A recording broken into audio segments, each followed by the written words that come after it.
Bonjour à tous, je vous invite à vous abonner à cette chaîne, à aimer, à partager, à commenter ces vidéos, c'est très important. C'est une manière de nous soutenir. Merci à vous tous.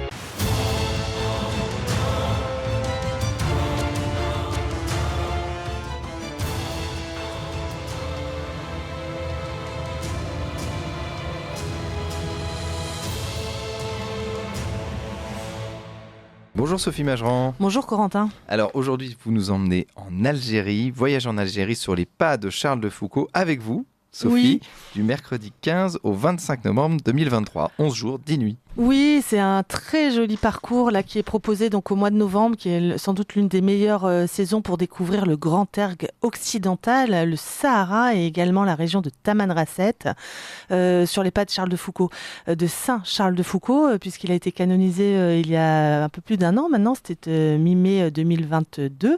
Et donc depuis novembre 2022, on propose, nous, ODEA, cette agence de voyage et de pèlerinage, eh bien, un parcours sur les pas de cette immense personnalité, de ce grand saint et qui a fini sa vie dans le grand sud algérien. C'est un très joli parcours qui permet de retourner dans ces paysages absolument sublimes, là où souffle l'esprit. Et Saint Charles de Foucault qui est saint depuis quelques années. Vous y étiez allé en voyage avec ODEA c'était l'année dernière. On avait participé à la canonisation il y a juste au mois de mai dernier. Et ça c'est très beau parce qu'à la fois à Rome, il y a cette canonisation qui a eu lieu. Donc c'était le 15 mai de mémoire 2022. Et puis on va, voilà. Moi j'ai eu cette grâce de participer à la canonisation et ensuite de partir sur les pas de Charles de Foucault et en tout cas de toute la seconde partie de sa vie qu'il a passé dans ce désert. Dans ce grand sud algérien, c'est où il est mort finalement. Il est mort à Tamanrasset, on s'en souvient, en plein milieu de la guerre en 1916. Et donc cet itinéraire permet d'aller sur ses traces de lorsqu'il était encore vivant, mais aussi sur sa tombe, sur le lieu de sa mort et bien sûr à la Sécrème, là où il a dans son ermitage où il a passé quelques temps face à cette immensité de désert, de roches, on dirait pratiquement la création du monde à l'état brut, si vous voulez. Et c'est vrai que ce voyage sera ponctué également de nombreuses rencontres sur place avec des frères et des sœurs de Charles de Foucault, ces communautés religieuses qui sont encore installées sur place et qui donnent bien sûr une autre dimension au voyage. Oui, tout à fait. Et donc, c'est avec vous, Sophie, vous partez avec vous. Et donc, les voyageurs vont partir donc avec vous, Sophie. Et donc, c'est du 15 novembre au 25 novembre. Alors, quel est le parcours de ce voyage à travers l'Algérie? Eh bien, écoutez, c'est un très joli parcours où on est passage obligé de passer et d'atterrir à Alger et ensuite de prendre un vol intérieur pour rejoindre le Grand Sud et notamment Gardaïa. Gardaïa qui est une ville absolument superbe aux portes du désert, si l'on veut. Là, on aura justement, on le disait, une rencontre avec les Pères Blancs de Gardaïa, sans doute une messe aussi pour ceux qui le souhaitent. Et puis ensuite, on prendra la route et on ira tranquillement vers ce Grand Erg occidental. C'est-à-dire qu'il y a deux parties dans ce voyage. On commence par la partie, si vous voulez, ouest du Sahara. Et dans un deuxième temps, on finira à la Sécrème, à proximité de Tamanrasset. Donc, dans un premier temps, Gardaïa, El Goléa, avec toutes ces ksars, ces dunes, ces magnifiques oasis, la dune de Tala qui est sans doute l'une des plus spectaculaires et surtout au moment du soleil couchant, vous voyez, on fait attention à tout cela.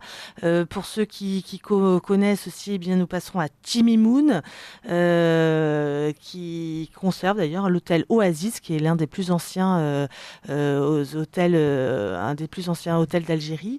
Et puis ensuite, nous arriverons à Beni Abbès. Beni Abbès, qui est aux portes de ce Grand Erg occidental. On l'a surnommé d'ailleurs la perle de la Saoura, l'oasis blanche.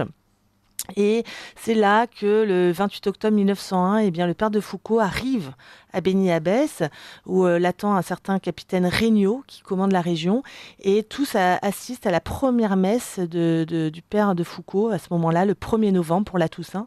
Et voilà ce que dira l'abbé Huvelin de ce voyage. Le voyage a été visiblement béni de Dieu. Le lieu de Beni Abbès a visiblement aussi été inspiré par lui. Seul de tous ceux que je traverse depuis 15 jours, il convient parfaitement comme site, population, garnison, tout enfin. J'ai reçu ici des officiers, des soldats, des musulmans, un accueil incomparable. Ce qui est intéressant, si vous voulez, lors de ce voyage, c'est qu'on évoque à la fois la personnalité de Charles de Foucault, mais aussi toute cette trace française qui est encore là, avec tous ces écrits qu'on pourra reprendre sur place. Et c'est vrai que le capitaine Regnault avait eu toutes les prévenances pour le père Charles.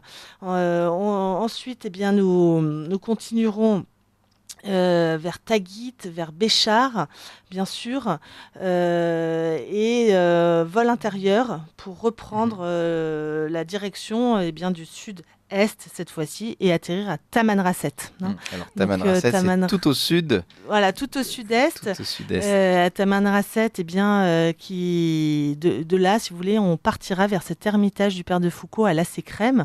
On ira en altitude puisque le sommet de cette montagne est un petit peu mythique, j'ai envie de dire, culmine à 2780 mètres d'altitude.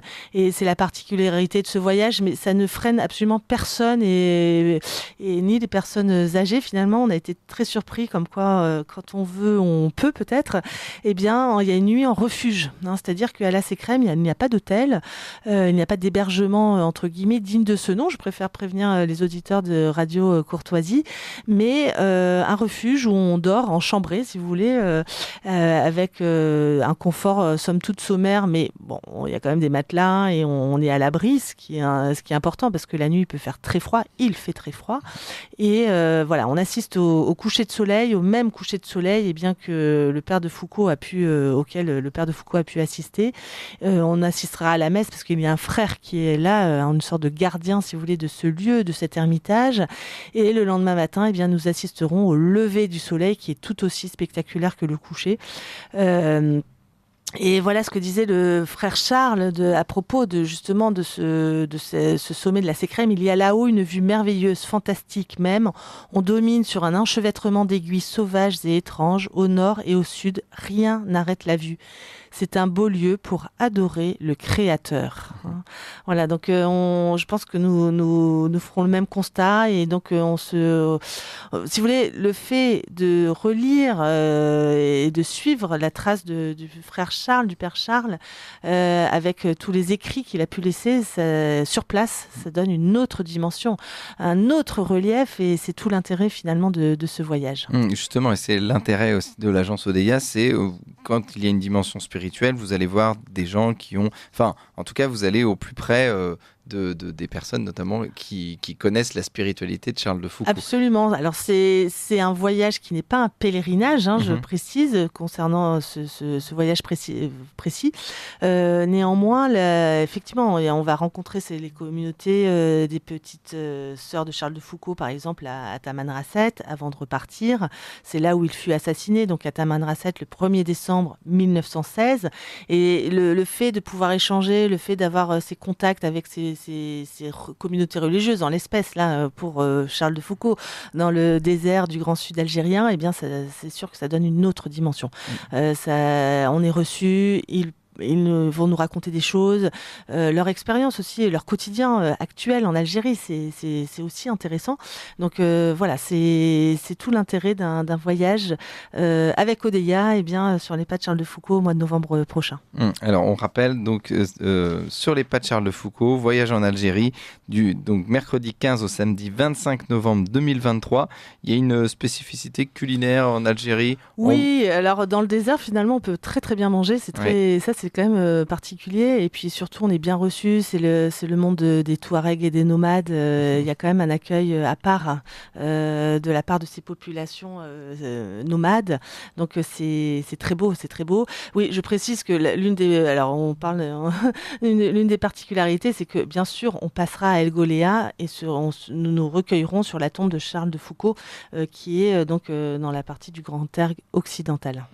Merci beaucoup Sophie Mageran. Donc on rappelle, voyage en Algérie sur les pas de Charles de Foucault du 15 au 25 novembre 2023. Alors ça paraît éloigné, mais il faut vite réserver parce que ça part très vite. Oui, alors c'est un voyage dont le départ est confirmé. Il reste quelques places pour ceux qui souhaiteraient y participer. Bien sûr, ils peuvent nous contacter par téléphone au 01 44 09 48 68, 01 44 09 48 68 ou tout retrouver sur notre site internet www.odeia.fr. odeya.fr. Merci Sophie Mageran. Voyage en Algérie sur les pas de Charles de Foucault du 15 au 25 novembre 2023. Réservé très vite. À bientôt Sophie. Merci Corentin.